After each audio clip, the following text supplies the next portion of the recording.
साहब यहाँ पर MLM कंपनी आपने बहुत की और करते जा रहे हो, बहुत कंपनी चल रही है, फिर यही क्यों?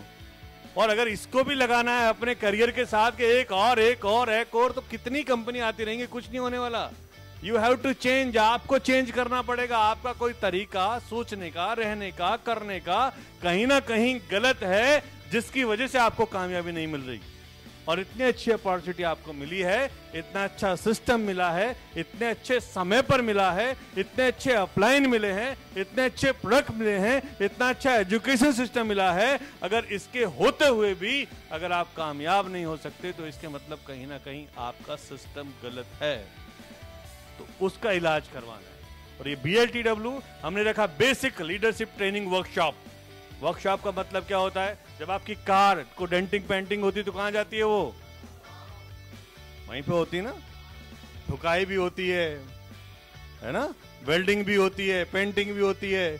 तो क्या होता है कि ये वर्कशॉप का नाम ही मैंने इसलिए रखा है यहाँ का कि यहाँ पर हो सकता है आप क्राउन हो, डायमंड हो, सिल्वर हो, स्टार हो, लेकिन अगर मुझे कहीं लगा कि डेंट है तो वो तो मैं निकालूंगा यहाँ पर। If you want to change your life then you have to follow like you are a student, I am a teacher। आपको ये समझना पड़ेगा। और टीचर हमेशा आपको बताता है, क्यों बताता है? एक बार क्या हुआ, मैं एक छोटी सी स्टोरी आपके साथ शेयर करूं, सुनना चाहोगे? सुनना चाहोगे? Very good. एक बार क्या हुआ, एक मूर्तिकार था और वो जब मूर्तियां बनाता था तो उसका बेटा उसके पास बैठ जाता था, तो वो भी मूर्ति बनाने लगा। तो क्या हुआ, धीरे धीरे वो बच्चा भी मूर्ति बनाने लगा।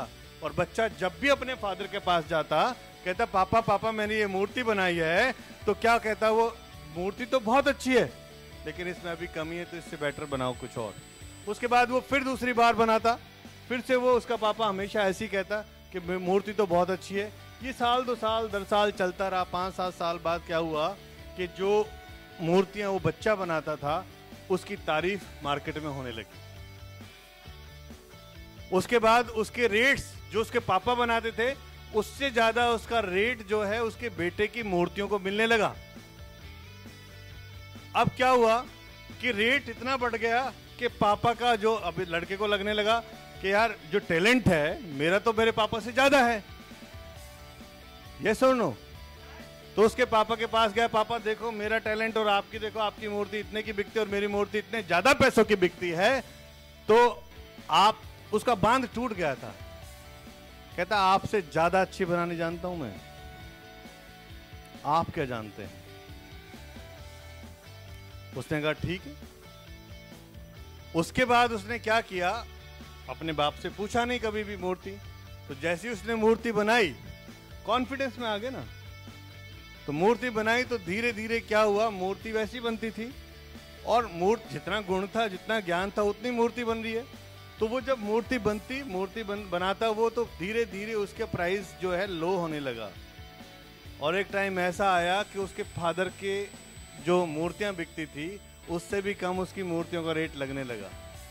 तब उसको समझ में आया और फिर अपने पापा से आके बोला कि पापा पापा मेरे को समझ में नहीं आ रहा, और जो है मेरी मूर्तियों की जो रेट अभी इतने हाई थे अभी इतने डाउन हो गए, क्यों ऐसा हुआ? उसने कहा बेटा जब तू मेरे पास आता था तो मैं हमेशा तेरे अंदर एक कमी निकालता था। क्यों?